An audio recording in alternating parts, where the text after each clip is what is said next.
नमस्ते, प्रणाम।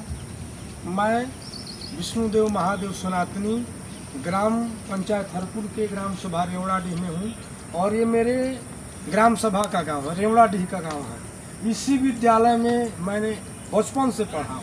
जब मैं छोटा था, लगभग 2 वर्ष का, तो पीछे जो है नर्सरी है, आंगनबाड़ी जिसको कहते हैं, उसी आंगनबाड़ी में मैं पढ़ा था और 5वीं तक इसी प्राथमिक विद्यालय रेवड़ाडीह, क्षेत्र कौरीराम, जनपद गोरखपुर, इसी प्राथमिक विद्यालय में मैं पढ़ा था। और चूँकि ये वर्तमान में उत्तर प्रदेश की सरकार माननीय मुख्यमंत्री श्री आदित्यनाथ योगी जी की है, जो कि 50 बच्चों से कम होने पर विद्यालय को बंद कर दिया गया है। दुर्भाग्य देखिए इस भारत का, बाबा साहब के सिद्धांतों का पालन नहीं हो रहा है इस देश में। बाबा साहब ने कहा था कि शिक्षा शेरनी का दूध है, जो पिएगा वो दहाड़ेगा।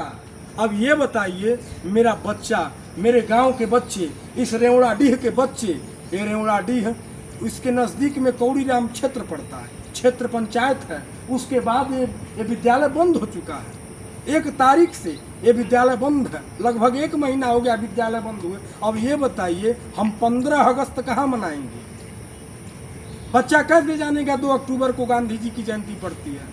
और इधर बगल में दिखाइएगा जरा, ये सेंट जेवियर्स स्कूल है। ये saint Xavier's English medium school है, जो केवल ईसाई मशीनरी का काम कर रही है और बच्चों को गुमराह करने का काम कर रही है। ये विद्यालय बंद कहाँ जाएंगे? इस गांव में करीब 800 आबादी है। 800 आबादी में कम से कम 200 बच्चे होंगे। वो बच्चे कहाँ जाएंगे? आज लोग मजबूर हो चुके हैं अपने बच्चों को प्राइवेट संस्थानों में भेजने के लिए। प्राइवेट संस्थान में बच्चे जाते हैं तो एक बच्चे पर कम से कम साल का खर्चा होता है। आप ये बताइए, जो आम आदमी 8 से 10 हज़ार महीना कमा रहा है, उसके 4 परिवार हैं, तो वो परिवार का खर्च देखेगा कि बच्चे को पढ़ाएगा? एक सामान्य और मध्यम वर्गीय परिवार के बच्चे को शिक्षा से वंचित करने का इस सरकार के कृत्य का मैं घोर विरोध करता हूँ। माननीय मुख्यमंत्री जी, आपसे निवेदन है कि इस विद्यालय को फिर से खोला जाए, नहीं तो हम लोग उग्र आंदोलन करने के लिए बाधित होंगे, जान लीजिएगा। हमें पता अपने मुख्यमंत्री पर, लेकिन हमारे मुख्यमंत्री तो ठेकों का लाइसेंस दे दिए हैं, विद्यालय बंद हो गया है। अरे महाराज, 50 बच्चे से कम हो गए तो क्या हुआ? आप शिक्षकों को नकेल कसिए ना, शिक्षकों को सैलरी देते हैं, और सैलरी शिक्षक कहाँ से पाता है? हमारे और आपके टैक्स के पैसे से पाता है। पेट्रोल का रिफाइनरी करके 40 रुपये पेट्रोल पड़ता है, और केंद्र सरकार 25 रुपया टैक्स लेती है, राज्य सरकार 25 रुपया टैक्स लेती है। अब पेट्रोल का हम 95 रुपया लीटर देते हैं कि शिक्षा का मंदिर बंद कर देंगे आप?